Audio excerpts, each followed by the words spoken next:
Nepal protest 2025 आज पूरी दुनिया की तवज्जो अपनी तरफ खींचे हुए है। काठमांडू से लेकर दूर दराज के गांव तक हर गली पोस्टर से भरी हुई है। हर चौक नारे लगाने वालों की गूंज से लरज रहा है। और इस सब के आगे है वो नौजवान जिन्हें हम जेनजी कहते हैं। एक ऐसी नस्ल जो मोबाइल स्क्रीन के साथ पली और अब वही नस्ल सड़कों पर निकलकर अपनी ताकत दिखा रही है।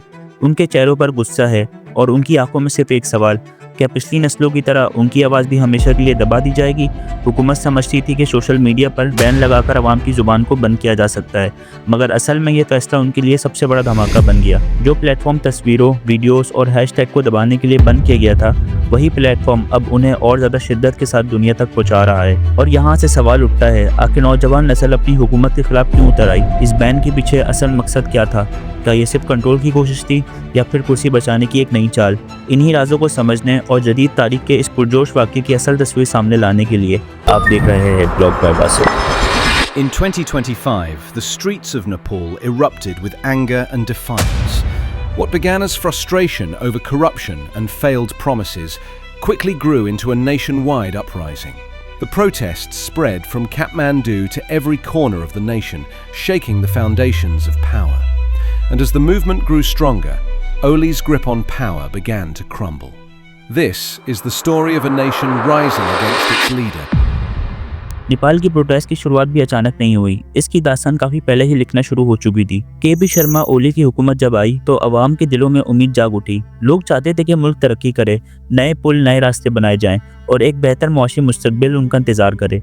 लेकिन वक्त के साथ साथ तस्वीर बदलती गई। करप्शन के इल्जामात, नेपोटिज्म का शोर और हुकूमत के धुंधले फैसले सामने आने लगे।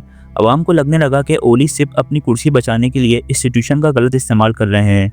अपोजिशन को दबाना, प्रेस को कंट्रोल करना और यहाँ तक कि सोशल मीडिया पर बैन्स लगाना, ये सब उन जख्मों को और गहरा कर गया जो अवाम के दिल में छुपे हुए थे। और फिर वो लम्हा आया जब सब्र का पैमाना लबरेज हो गया। सितंबर 2025 में यूनिवर्सिटीज़ के स्टूडेंट सबसे पहले सड़कों पर उतर आए। उनका कहना था कि उनका फ्यूचर सिर्फ अनएम्प्लॉयमेंट और अनसर्टेनिटी से भरा है। आहिस्ता आहिस्ता उनके साथ टीचर्स, मजदूर और आम शहरी भी इस तहरीक का हिस्सा बनते गए। लेकिन असल चिंगारी तब लगी जब ओली हुकूमत ने एक फैसला किया जिसने आग को बुझाने की बजाय और भड़का दिया, और वो था सोशल मीडिया बैन।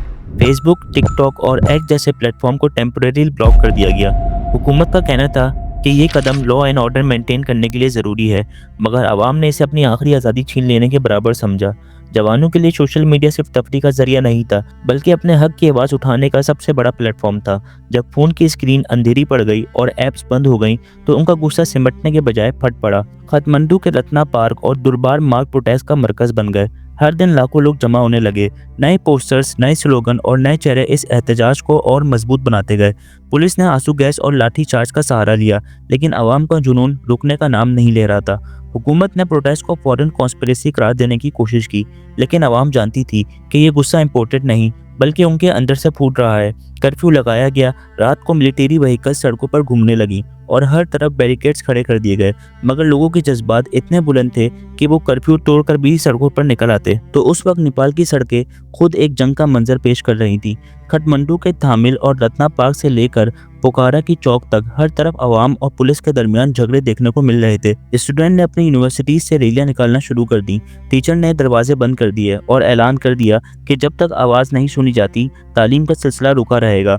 मजदूर अपने औजार रख कर मार्च में शामिल हो गए और ये सब सिर्फ दारुल हुकूमत तक महदूद नहीं रहा, बल्कि धरन और बिरात नगर जैसे शहरों में भी हजारों लोग निकल आए। सरकारी अफराद ने आवाम को तोड़ने के लिए पहले आंसू गैस और रबर बुलेट्स का सहारा लिया, मगर जब ये भी काफी साबित ना हुआ तो असली गोलियों चलने की खबर ने सबको हिलाकर रख दिया। चश्मदीद गवाहों के मुताबिक कई लोग गोली का निशाना बने, जिनमें एक बड़ा तकलीफदेह मंजर वो भी था जिसमें सिर्फ 12 साल का एक बच्चा गोली लगने से जख्मी हुआ और फिर दम तोड़ गया। उस मासूम की मौत ने पूरे प्रोटेस्ट को आग बना दिया। लोगों का गुस्सा और दुख ऐसे शिद्दत में बदला जो पहले कभी नहीं देखा गया। दूसरी तरफ आवाम ने भी पत्थर बरसाना शुरू कर दिए और कई मकामात पर पुलिस गाड़ियों को आग लगा दी गई। काठमांडू की रातें आग और धुएं से भर गईं और दिन भी एक धुंधले हुए मंजर में तब्दील हो गए। Prime minister K P. Sharma Oli अब अपने ही दायरे में घेरे जा रहे थे। कैबिनेट के कुछ वजीर उन्हें मशवरा देते रहे कि आवाम से गुफ्तगू की जाए, मगर ओली का लहजा सख्त था। उनका कहना था कि ये प्रोटेस्ट सिर्फ लॉ एंड ऑर्डर का क्राइसिस है और इन्हें तोड़ना हुकूमत की जिम्मेदारी है। मगर असल में ये सिर्फ सियासी नारा नहीं था, बल्कि आवाम के जख्म थे जो दिन ब दिन गहरे होते जा रहे थे। महंगाई, बेरोजगारी और करप्शन ने लोगों को पहले ही थका दिया था और सोशल मीडिया बैन ने उनका गुस्सा और बढ़ा दिया। इंटरनेशनल मीडिया ने भी नेपाल की सूरत हाल पर रोशनी डालना शुरू कर दी। दुनिया भर की न्यूज़ चैनल्स पर काठमांडू की तस्वीरें चल रही थी। ओली की तस्वीर एक ऐसे रहनुमा की बन गई जो अपने ही लोगों के तूफान में फंस गया था। दबाव सिर्फ अवाम का ही नहीं था, बल्कि उनकी अपनी पार्टी के अंदर से भी दरारें सामने आने लगी। कुछ एमपीएस ने खुला कहना शुरू कर दिया कि ओली की पॉलिसीज मुल्क को नुकसान पहुंचा रही हैं। कुछ मिनिस्टर्स ने इस्तीफा दे दिया। जब हुकूमत के अंदर से ही साथ टूटने लगे तो कुर्सी हमेशा मजबूत नहीं रह सकती। ओली दिन ब दिन और अकेले होते जा रहे थे। सितंबर के तीसरे हफ्ते में सूरत इंतहाई नुक्ते पर जा पहुंची। काठमांडू में एक बड़ा मार्च हुआ जहां हजारों लोग इकट्ठा हुए और उन्होंने साफ साफ कह दिया कि या तो ओली इस्तीफा दे या फिर आवाम उन्हें उठाकर फेंक देगी। उस दिन पुलिस और आवाम के दरमियान सबसे शिद्दत भरा मुकाबला हुआ। लाठीचार्ज, आंसू गैस और गोलियों की गूंज हर तरफ सुनाई दे रही थी। सोशल मीडिया ब्लॉक होने के बावजूद लोग वीपीएन्स और ऑफलाइन नेटवर्क के जरिए तस्वीरें और वीडियो शेयर कर रहे थे। अब आवाम की आवाज़ को रोकना मुमकिन नहीं रहा था। उसी रात ओली ने एक इम्तियाजी इजलास बुलाया। कैबिनेट रूम के अंदर खौफ के साए घने हो चुके थे। वजीर बार बार कह रहे थे कि इस्तीफा के सिवा कोई रास्ता नहीं बचा और बाहर सड़कों पर एक ही नारा गूंज रहा था, ओली हटाओ, नेपाल बचाओ। जब एक छोटा सा मुल्क ऐसे तूफान का शिकार होता है तो पूरी दुनिया की नज़र उन पर जम जाती है। हिंदुस्तान, चीन और अमेरिका सब इस सूरत हाल को बारीकी से देख रहे थे। नेपाल की जियो स्ट्रेटेजिक अहमियत का सबब ये सिर्फ एक लोकल क्राइसिस नहीं बल्कि एक इंटरनेशनल कंसर्न बन चुका था। अजनबी सफारतों ने अपने स्टाफ को अलर्ट भेजना शुरू कर दिए। टूरिज्म, जो नेपाल की इकोनॉमी का बड़ा सहारा था, बिल्कुल जैम हो गया। होटल्स खाली होने लगे, परवाजों की कैंसिलेशन बढ़ गई और काठमांडू का इंटरनेशनल एयरपोर्ट भी प्रोटेस्ट की वजह से कई मरतबा बंद करना पड़ा।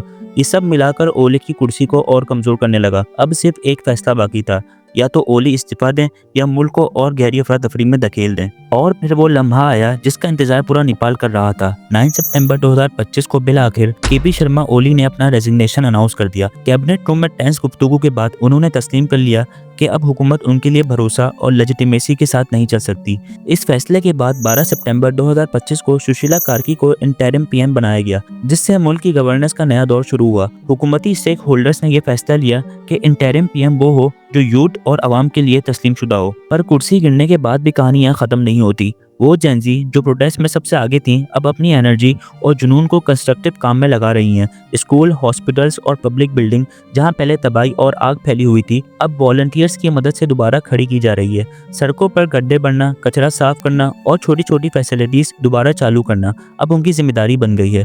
काठमांडू से बिराटनगर तक लोग मिलकर अपनी बस्तियां और मोहल्लों में सफाई ड्राइव्स और रिपेयर कैंपेन्स ऑर्गेनाइज कर रहे हैं। ये सिर्फ फिजिकल रिपेयर नहीं बल्कि एक नई सोशल स्पिरिट भी है जो आवाम के अंदर फैल रही है। प्रोटेस्ट के दौरान जो गुस्सा और अफरा तफरी देखी गई, उसका सबसे बड़ा सबक ये भी है कि यूथ का जुनून सिर्फ एक प्रोटेस्ट तक महदूद नहीं रहना चाहिए। अगर वो अपनी एनर्जी और क्रिएटिविटी को नई डायरेक्शन में लगाए तो मुल्क का निज़ाम को सस्टेनेबल और मजबूत बनाया जा सकता है। नेपाल के जवान सिर्फ हुकूमत पर डिपेंडेंट नहीं रहे बल्कि खुद अपने हाथों से इंफ्रास्ट्रक्चर और कम्युनिटी को रिबिल्ड कर रहे हैं। हर स्कूल की दीवार, हर रोड और हर पब्लिक स्पेस उनका काम का शहकार बन गया है।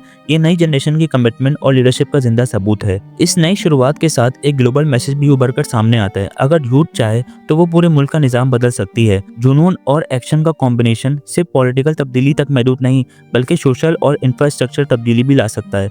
नेपाल की मिसाल दुनिया के लिए एक सबक है कि आवाम की आवाज़ को दबाना मुमकिन नहीं। यूनिटी, क्रिएटिविटी और डिटर्मिनेशन के जरिए मुल्क का फ्यूचर शेप किया जा सकता है। और अब नेपाल एक नए दौर की तरफ बढ़ रहा है जहां पब्लिक इंगेजमेंट और ग्रास रूट इनिशिएटिव के जरिए मुल्क के निज़ाम को मजबूत बनाया जा रहा है। आवाम समझ चुकी है कि सिर्फ हुकूमत पर डिपेंडेंट रहना काफ़ी नहीं, यूथ का हौसला, उनका अमल और उनका साथ ही असली तब्दीली ला सकता है। क्या आपके दिल में भी अपने मुल्क के लिए ऐसी तब्दीली का जज्बा पाया जाता है? अपनी राय हमें कमेंट्स में ज़रूर बताएं। अगर आपको ये डॉक्यूमेंट्री पसंद आई हो तो वीडियो को लाइक करें, शेयर करें और चैनल को सब्सक्राइब करना ना भूलें। तब तक के लिए अल्लाह हाफिज़।